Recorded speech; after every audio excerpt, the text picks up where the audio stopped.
Throughout the history of mankind, there has always existed a hidden fascination with the idea that somewhere, somehow, there is a secret path, a forbidden technique, a hidden wisdom preserved not for the masses, but for those daring enough to seek. And this fascination has been tied to figures like Hermes Trismegistus, known also as Thoth, the Egyptian god of wisdom and scribe of the gods, who is said to have inscribed truths so powerful that they were hidden away, sealed in vaults, coded in sacred texts, or passed on only in whispers to those deemed worthy.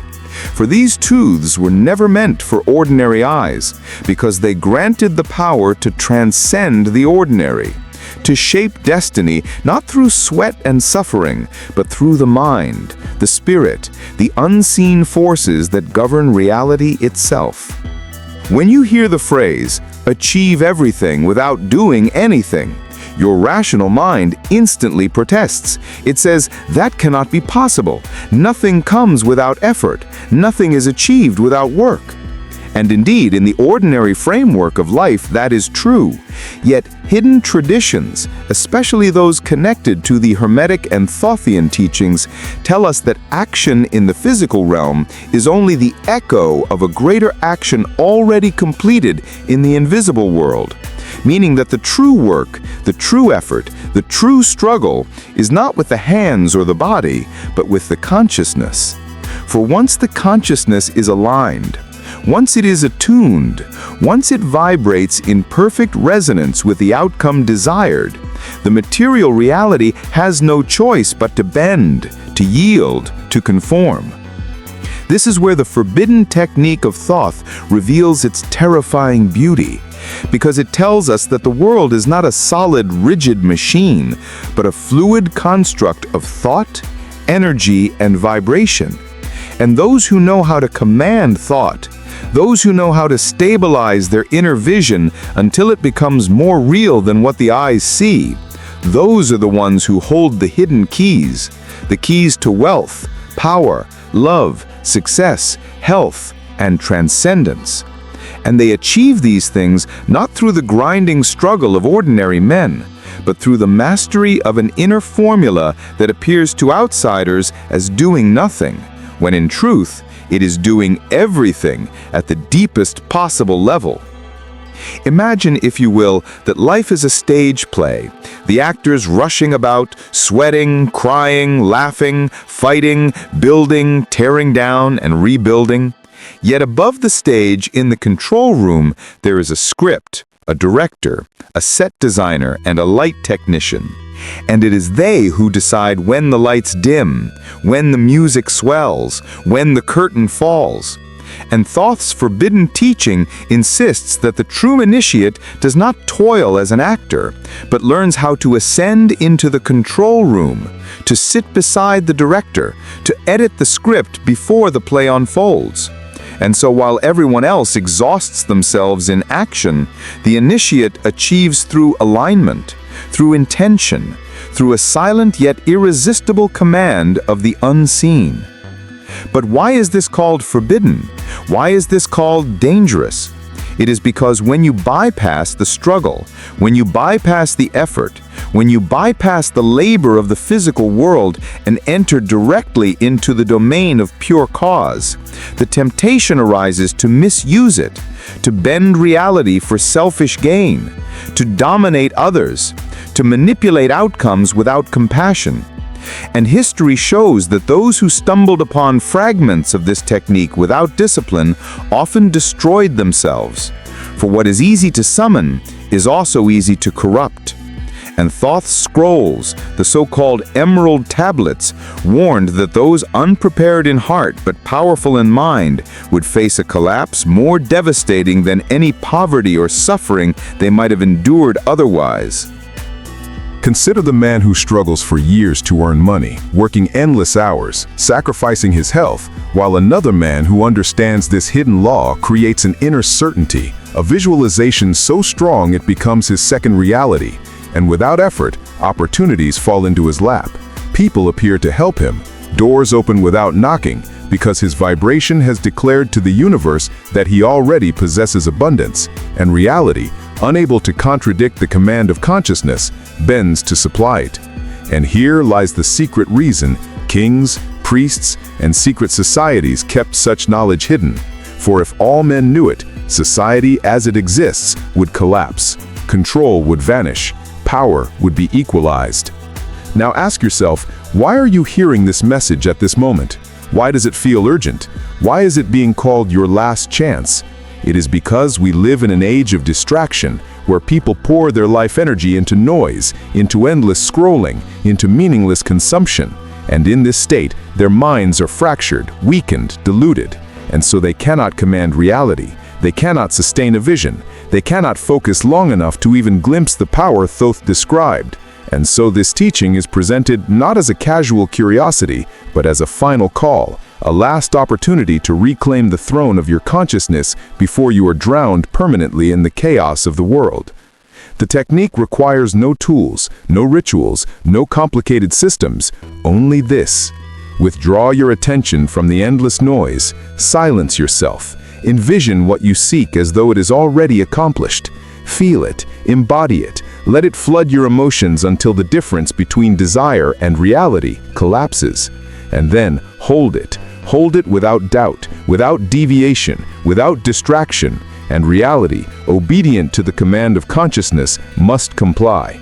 And here you will see the paradox that you achieve without doing, you receive without chasing, you conquer without fighting, because you have tapped into the origin point, the source code of creation itself. But beware, for this is not a toy, this is not a trick, this is not some casual manifestation hack you find in a glossy magazine. This is the forbidden wisdom of Thoth, the God who wrote down the very laws of the cosmos, and it comes with a burden. Use it for selfish greed, and it will consume you. Use it for shallow desires, and it will crumble you. But use it with purity, with alignment, with the will to expand not only yourself, but also the harmony of the world, and you will taste what the ancients promised, the freedom to live as a creator in a world of slaves, the freedom to rise while others crawl, the freedom to shape destiny as easily as breathing. So this is your last chance, not because the knowledge will vanish, not because the technique will cease to exist, but because time itself is accelerating, distraction is multiplying, and every day you postpone is another day you sink deeper into the noise, the chaos, the forgetting, and soon you will be too far gone to recover. And so today, now, this moment, you are invited to remember who you are, to remember that you were never born to toil endlessly, that you were never born to chase shadows, that you were never born to remain blind to your power, but to awaken, to command, to achieve everything without doing anything, if only you dare to trust the forbidden technique of Thoth. To fully grasp why this teaching is both magnificent and forbidden, one must first step outside the narrow cage of modern thought, which insists that reality is nothing but atoms and molecules, machines and systems, and that the only way to achieve anything is through relentless labor, sacrifice, and competition. Because such a worldview blinds the human being to the deeper forces that orchestrate the visible world, forces which the ancients called spirit, energy, vibration, thought, or logos, forces which remain invisible to the five senses, yet are more real than the very ground beneath your feet. And once you recognize that it is these forces that actually shape your life, you begin to understand why the one who controls thought controls the entire game, while the one who struggles only with matter remains enslaved.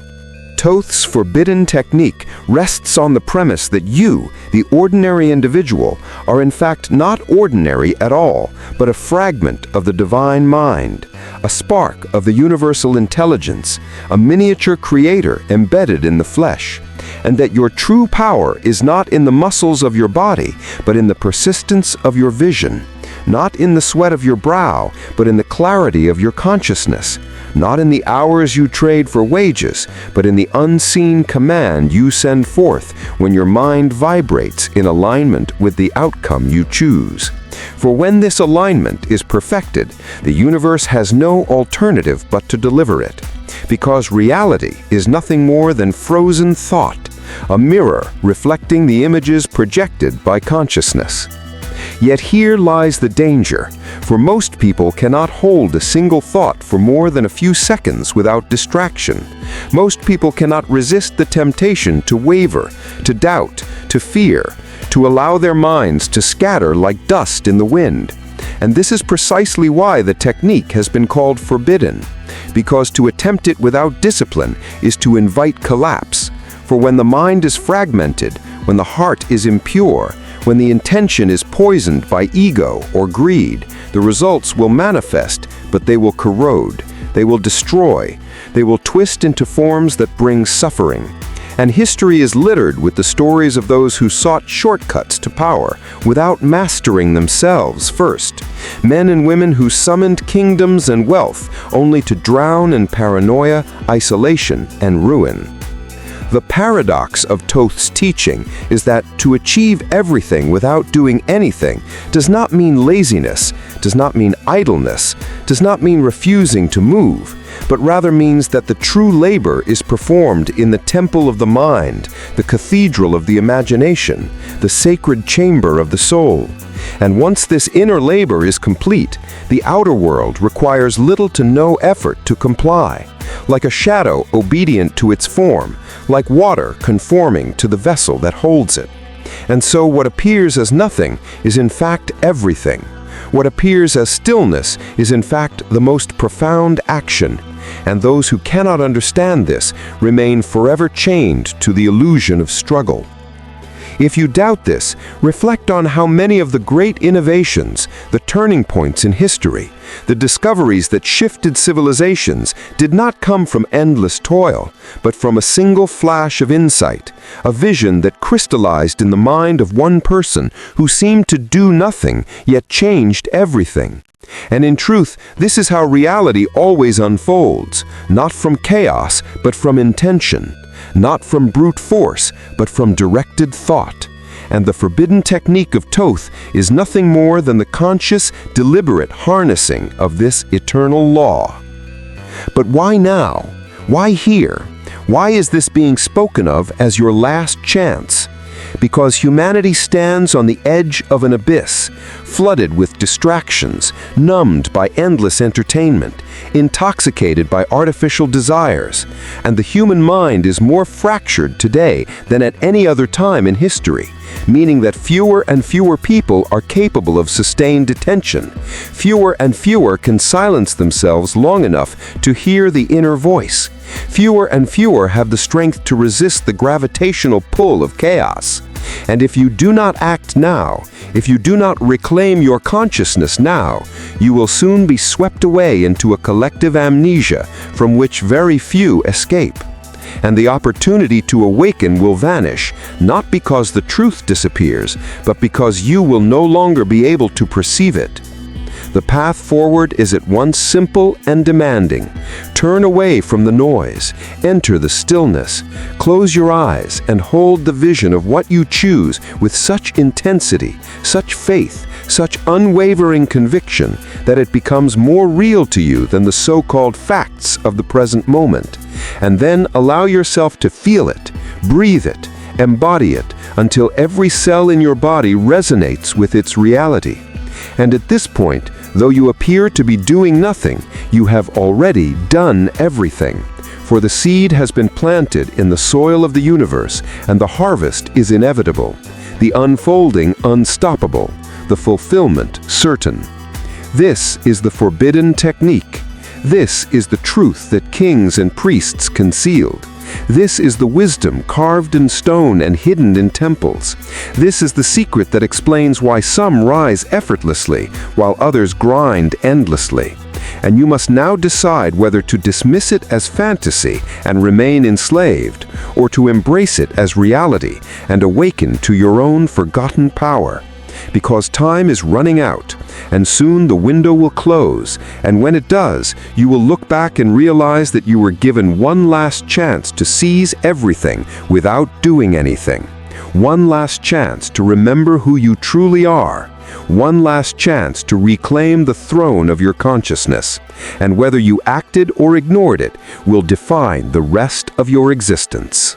For those who truly wish to penetrate this secret, it must be understood that the physical world which you call solid is nothing but a projection of consciousness, and every structure, every empire, every invention, every relationship, every triumph, every tragedy was first born in the unseen chamber of thought before it clothed itself in form.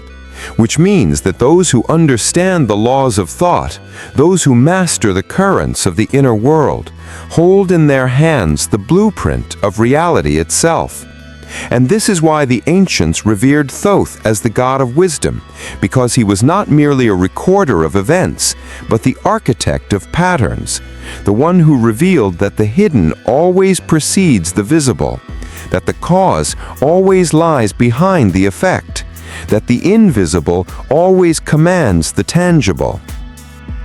It is tempting, of course, to dismiss such teachings as metaphors or myths, but the deeper you look into your own life, the more you realize that every action you ever took, every path you ever followed, was preceded by an idea, a vision, a thought. And while most people allow those thoughts to drift unconsciously, repeating patterns they inherited from their families, their culture, their fears, the initiate, the one who dares to touch the forbidden, learns to hold thought deliberately, to sculpt it like clay, to concentrate it until it becomes a weapon, a wand, a staff that directs reality as effortlessly as the moon directs the tides. And though to the casual observer it seems as though nothing is being done, in truth, everything is being accomplished at the root. And here lies the paradoxical beauty of the forbidden technique. For when you perfect it, you no longer find yourself chasing after life. You no longer scramble to climb ladders built by others. You no longer exhaust yourself in the race of endless striving, but instead you find that life begins to chase you. Opportunities begin to seek you. People begin to offer assistance without your asking. Doors begin to swing open where before there were only walls. And this effortless unfolding feels miraculous to the one who still believes that everything requires sweat and sacrifice. Yet to the one who has seen through the illusion, it is simply the natural consequence of commanding thought at the level of source. Yet you must remember, and I must emphasize, that this is forbidden not because it cannot be used, but because it can be abused. For when a man who has not purified his heart, who has not disciplined his desires, who has not awakened compassion, learns to wield the forces of thought, he can indeed summon wealth. He can indeed summon influence. He can indeed bend reality. But he will do so in ways that poison him, that isolate him, that enslave him to paranoia. Because the universe will grant him the image he projects, yet will also magnify the shadows of his intent. And in this way, the forbidden technique becomes both a crown and a curse, both a liberation and a trap, depending entirely on the consciousness of the one who wields it.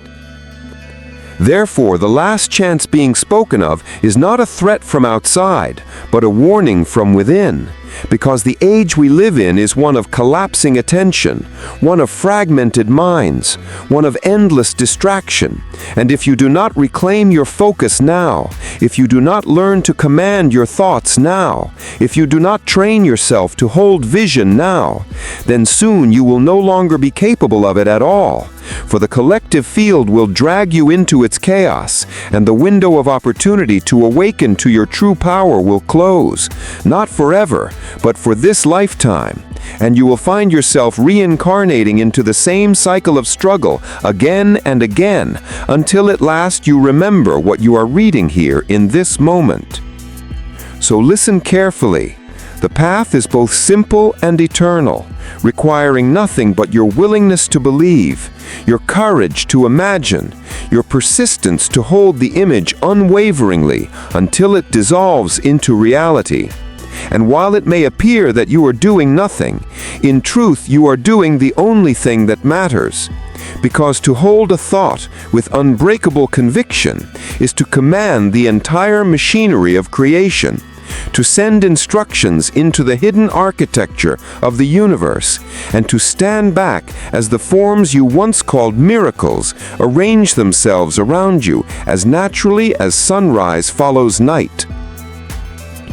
And thus, dear seeker, you are being told for perhaps the final time that this is your last chance to awaken, your last chance to reclaim the throne of your own consciousness, your last chance to achieve everything without doing anything.